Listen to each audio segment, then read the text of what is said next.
हमारे यहाँ अगर इस दुनिया में, भारत में हिंदू धर्म का अगर जनाजा निकलते हुए देखना है तो किसी हिंदू की शादी में चले जाओ।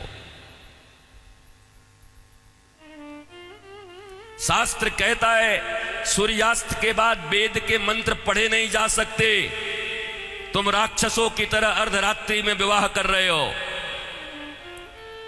अरे वो काल कुछ और था जब मुगल तुम्हारे यहां थे।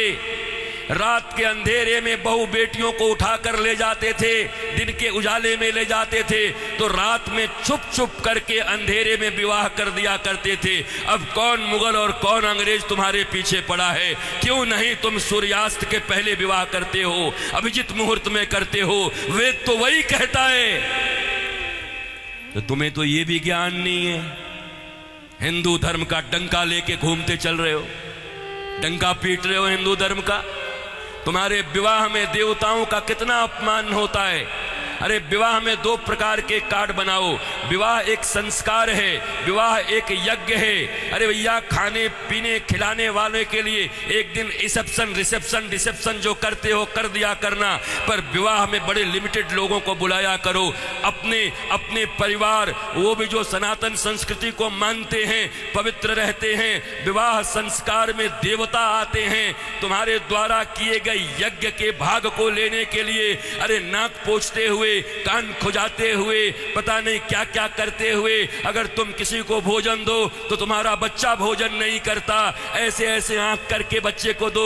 शी मम्मी, कितनी गंदी हो तुम। और देवता आते हैं तुम्हारे बेटे और बेटियों के विवाह में। वो एक यज्ञ होता है। कोई शराब पी के खड़ा होता है, कोई गांजा पी के खड़ा होता है, कोई गुटके खाए रहता है, चमड़े के बेल्ट पहने रहते हैं, जूते पहने रहते हैं। 3 घंटे तक दूल्हा उपवास नहीं रह सकता। कोई फूफा बन के पेप्सी ढकेल देता है, कोई जीजा बन के कोक ढकेल देता है। अरे आज 3 घंटे जो अपने सिया को, अपनी जानकी को पाने के लिए उपवास तक नहीं कर सकता, वो क्या पालेगा अपनी पत्नी को, धर्म पत्नी को?